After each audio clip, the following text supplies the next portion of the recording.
How to deal with depression and anxiety? सारे yes. कितने चाहते हैं ये हो आज के सेशन का टॉपिक? जी, जो डिप्रेशन वर्ड है आजकल बहुत कॉमन हो गया है, छोटे छोटे बच्चे भी कह रहे हैं कि मैं डिप्रेस्ड हूँ। हंसने वाली बात नहीं है, और वो दवाइयाँ खा रहे हैं। अब सबसे पहले हमको मिल करके ये समझना है व्हाट इज डिप्रेशन, और फिर देखेंगे कि इसका क्या सोल्यूशन है। क्या ये सिर्फ एक साइकोलॉजिकल सोच है, या फिर इसका फिजिकल जो हमारे अंदर केमिकल जो इम्बैलेंसेस हो रहे हैं ब्रेन के अंदर, उससे भी कोई कनेक्शन है? सर, डिप्रेशन बेसिकली मुझे ये लगता है कि वो चीज़ है जब हम बहुत ज़्यादा एक्सपेक्ट करते हैं और हमें डर होता है कि हम वो एक्सपेक्टेशंस को फुलफिल नहीं कर पाएंगे। वो किसी और की भी एक्सपेक्टेशन हो सकती है, वो हमारी भी एक्सपेक्टेशन होती है। तो जब वो एक्सपेक्टेशन फुलफिल नहीं हो पाती, अल्कोहल ले लेते हैं, सिगरेट्स ले लेते हैं। और सिर्फ सिगरेट और अल्कोहल ही नहीं, मेडिकेशंस हैं बहुत सारी। Yes sir. मेडिकेशन पे हम चले जाते हैं, फिर मेडिकेशन के अपने साइड इफेक्ट्स हैं। बिल्कुल सर। कोई भी मेडिकेशन होती है उसके अपने साइड इफेक्ट्स होते हैं। हाँ जी सर। पॉइंट ये आ रहा है, व्हाट इज डिप्रेशन? पीछे उनको देना मैं, स्टेट ऑफ माइंड पे डिपेंड कर रहा है कि हम नेगेटिव सोच रहे हैं पॉजिटिव। कि जिस तरह से हम सोच रहे हैं, जिस तरह से हमारे फीलिंग्स इमोशंस काम कर रहे हैं, क्या इसके पीछे कोई फिजिकल रीजन भी है? हम क्या करते हैं, हमेशा एक प्रॉब्लम के एक छोटे से फ्रेगमेंट को देखते हैं और उस फ्रेगमेंट पे काम करते रहते हैं। होलिस्टिक अप्रोच नहीं है हमारी। होलिस्टिक मतलब कि हम पूरी तरह से नहीं देखते हैं किसी भी प्रॉब्लम को। मान लो प्रॉब्लम ये है, इसके इतने से एस्पेक्ट को हमने देख लिया या आधे को देख लिया और उस आधे को ठीक करते चले जा रहे हो, क्या उससे वो प्रॉब्लम ठीक हो जाएगी? तो one is psychological, which I agree it is, उसमें कोई डाउट नहीं है कि अगर उल्टा सोचोगे तो फिजिकली हमारे बॉडी के ऊपर रिएक्शंस उस तरह के होने लग जाए। स्ट्रेस होगा तो फिजिकली प्रॉब्लम्स आने लग जाएंगे। बट क्या इसका कोई फिजिकल रीजन भी है डिप्रेशन का? कंसेक्यूटिव फेलियर्स, मतलब that's what I think. Due to consecutive failures, एक बार बंदा फेल हुआ, उसके बाद दोबारा होता है, फिर दोबारा होता है, तो then somewhere the person starts to think that it's not just my belief, it's actually true that I am not that able. तो आप अगेन जो आप बोल रहे हो किस लेवल पे है? वो फिजिकल लेवल पे है, साइकोलॉजिकल लेवल पे? ये तो हो गया साइकोलॉजिकल, जिस पे मेरे बहुत सारे सेशंस ऑलरेडी हैं कि फेलियर से कैसे डील करना है, नेवर गिव अप, लाइफ को किस तरीके से देखना है कि एक इवेंट का एंड आपकी लाइफ का एंड नहीं है। क्या इसके पीछे कोई फिजिकल रीजन भी है या नहीं है? फिजिकली कुछ ऐसा हो रहा है हम सबके साथ में जहां पर कोई बहुत बड़ी गड़बड़ है, और उस फिजिकल की वजह से psychologically we are not feeling good. कई बार ऐसा नहीं होता कि उल्टा सीधा कुछ नहीं हुआ है आपके साथ में, मतलब सब कुछ ठीक चल रहा है, फिर भी आपको अच्छा नहीं लग रहा, यू आर फीलिंग बैड। ऐसा हुआ है या नहीं हुआ है? मतलब बिना किसी वजह के ही मूड खराब है, ऐसा होता है नहीं होता है? ऐसा क्यों होता है? फॉर एग्जाम्पल बीमार होते हैं तो अच्छा फील नहीं होता, तो क्या वो साइकोलॉजिकल रीजन है या अंदर कोई बैक्टीरिया है, कोई वायरस है, कुछ कोई गड़बड़ हो रही है फिजिकल लेवल पे? ज्यादातर यही बहुत बड़ी प्रॉब्लम होती है। होता क्या है कि if a person is not feeling good, वो 2-3 दिन तक फॉर एग्जाम्पल बेड पर है, उसका कुछ करने का मन नहीं कर रहा है, that person is feeling sad without any, नहीं वो ब्रेकअप नहीं, वो तो फिर साइकोलॉजिकल हो गया। समझ गए? ब्रेकअप की वजह से बहुत सारे लोग खुश भी तो होते हैं।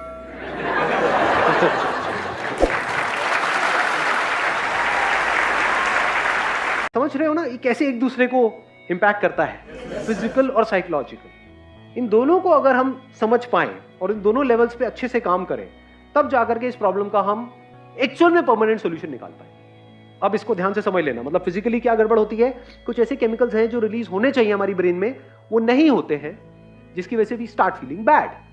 और कुछ ऐसे केमिकल्स हैं जो रिलीज नहीं होने चाहिए, फॉर एग्जांपल कॉर्टिसोल, वो रिलीज होता चला जाता है, स्ट्रेस हार्मोन भी बोलते हैं उसको।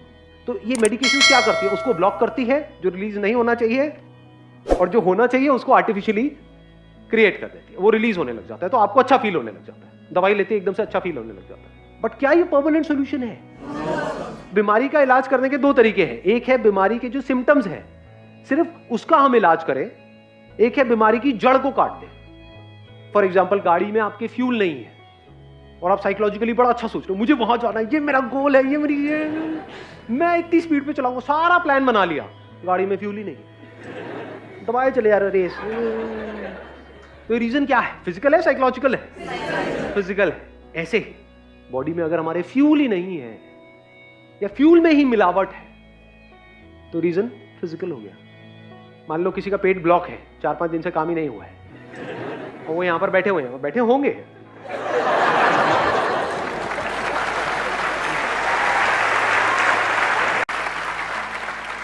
डाइट के बारे में एटलीस्ट बेसिक नॉलेज आप गैदर कर लो। ये जो व्हाइट चीजें होती हैं उसको अवॉइड करो। व्हाइट क्या है? शुगर, सॉल्ट, वाइट ब्रेड, ये सब जो वाइट चीजें होती है ना, उससे थोड़ा सा बच करके रहो। तो अब फ्यूल क्या है? फ्यूल सिर्फ खाना नहीं है, ये बहुत बड़ी गलतफहमी है। घोड़ा क्या खाता है? चने तो अगर हम खिला दें तो खाता है, चने कहां से खाएगा वो?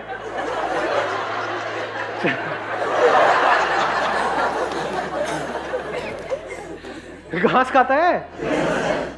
दम होता है घोड़े में? नहीं होता है। तो घास खाना है क्या? कर दी ना घोड़ों वाली बात।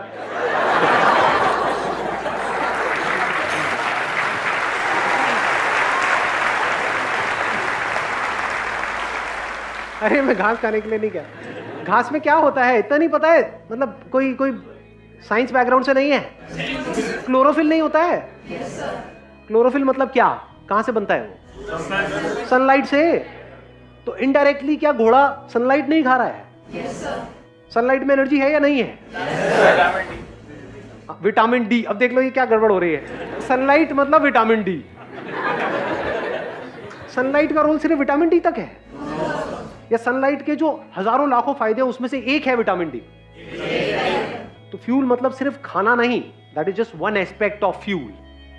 धरती, जल, अग्नि, वायु, आकाश, ये 5 तरह का फ्यूल है। फ्यूल से क्या होता है?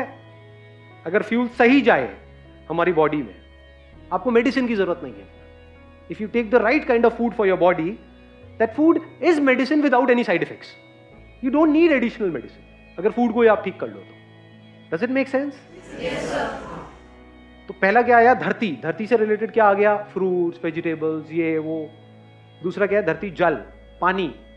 पानी की कमी हो गई तो अपने आप ही बुरा फील होना शुरू हो जाएगा। खाना उल्टा सीधा खाओगे, अपने आप ही बुरा फील होना शुरू हो जाएगा। धरती, जल, अग्नि मतलब सनलाइट। मैं आपको बेसिक सा एक फंडा बता रहा हूं, डिप्रेशन का इससे डायरेक्ट कनेक्शन है, इनडायरेक्ट नहीं है। आपको एक डार्क कमरे में ले जाकर के बंद कर दिया जाए 7 दिन के लिए, अंधेरे कमरे में, तो एक नॉर्मल बंदा भी डिप्रेशन में चला जाए। और अगर आपको खुले में छोड़ दिया जाए घोड़े की तरह, घोड़ों के साथ में, घोड़े भी भाग रहे हैं, आप भी भाग रहे हैं, और कुछ लोग अगर घास खाना चाहे तो खा सकते हैं, तो क्या होगा 1 हफ्ते बाद? बताने की जरूरत ही नहीं, ऑब्वियस है। इसके बाद कौन सा आया? वायु मतलब हवा। हवा कैसी है हमारे आसपास में? यहाँ पे दिल्ली में बढ़िया है, पॉल्यूटेड। लास्ट क्या है? आकाश। आकाश मतलब स्पेस। आपको एक छोटे से कमरे में बंद कर दिया जाए, वहां अच्छा लगता है या खुले में अच्छा लगता है? किसी पहाड़ के टॉप पे अच्छा लगता है? तो आप कहोगे कि आप पहाड़ पे चले जाए? नहीं जी, घर पे जहां भी रहते हो, किसी अपार्टमेंट में रहते हो, उसकी छत पे तो जा सकते हो। वहां पे छत पे जा करके अच्छा लगता है? तो क्या स्पेस फ्यूल है या नहीं है? इस पे हमारा कितना ध्यान है? या ध्यान है सिर्फ और सिर्फ थॉट्स पे? नंबर 1 थॉट्स कि मुझे ये करना है, वो करना है, वो करना है, मेरे साथ ये हो गया, वो हो गया। दूसरा, अब मैं इसको ठीक कैसे करूं, ठीक कैसे करूं, ठीक कैसे करूं। I am not too sure आप में से कितनों को एक्चुअल में पता भी होगा कि हेल्थ की जो पीक स्टेट होती है वो कैसी होती है, जब बॉडी, माइंड, इंटेलेक्ट और जो हमारी बाकी की सारी एनर्जीज है वो परफेक्टली काम कर रही होती है। नेचुरोपैथी के कुछ सेंटर्स हैं वर्ल्ड वाइड, इंडिया में बहुत सारे हैं, और बहुत ही रीजनेबल रेट पर है।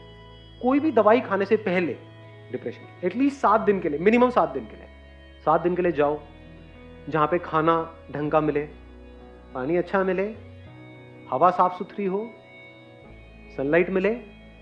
उसके अलावा और भी बहुत सारे वहां पे ट्रीटमेंट्स होते हैं, मिट्टी विट्टी पूरे लगा करके लिटा देते हैं कहीं पर भी। ऐसा ना हो कहीं जाओ और मैं भी साथ में, सर आप भी।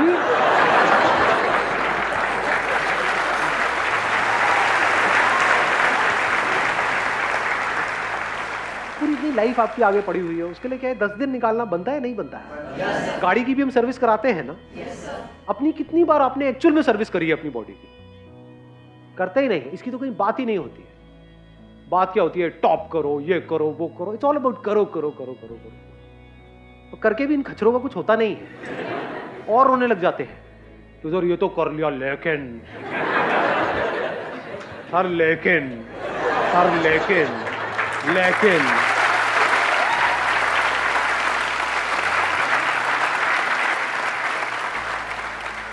फिजिकली ठीक का मतलब क्या और खराब का मतलब क्या? डिस ईज, इसी में इसका मीनिंग छुपा हुआ है। Dis ease, when you are not at ease, that is disease. जो भी आप गड़बड़ कर रहे हो फ्यूल के लेवल पे, वो गड़बड़ करनी बंद कर दो, तो बॉडी अपने आप ही एट ईज हो जाती है. Once you are at ease, mind clear हो जाता है, तब आप डिसीजंस ले सकते हो अपनी लाइफ के. और वहां पे जा करके आप ये सोच भी सकते हो कि यहाँ पे जो भी मैं अभी कर रहा हूँ 7 दिन तक या 10 दिन तक या 15 दिन तक, उसको प्रैक्टिकली अपनी लाइफ में अप्लाई कैसे करूंगा अगले 1 साल तक. नहीं तो वो 7 दिन 10 दिन एक हॉलीडे की तरह हो गया, बेकार हो गया. You got the answer of this particular problem. क्योंकि हो सकता है अभी आप में से कोई इसको फेस नहीं कर रहा है, लेकिन जिस तरह का हमारा लाइफस्टाइल है, जिस तरह का स्ट्रेस है, जिस तरह से कॉम्पिटिटिव एनवायरनमेंट है, आने वाले टाइम में आप सब इस सिचुएशन को फेस करने वाले हो. तो इस प्रॉब्लम को फेस करने के लिए, यानी साइकोलॉजिकल लेवल पे जो गड़बड़ है उसको फेस करने के लिए बॉडी आपका साथ दे तो बेटर है. Wish you all the very best. Thank you so much for coming.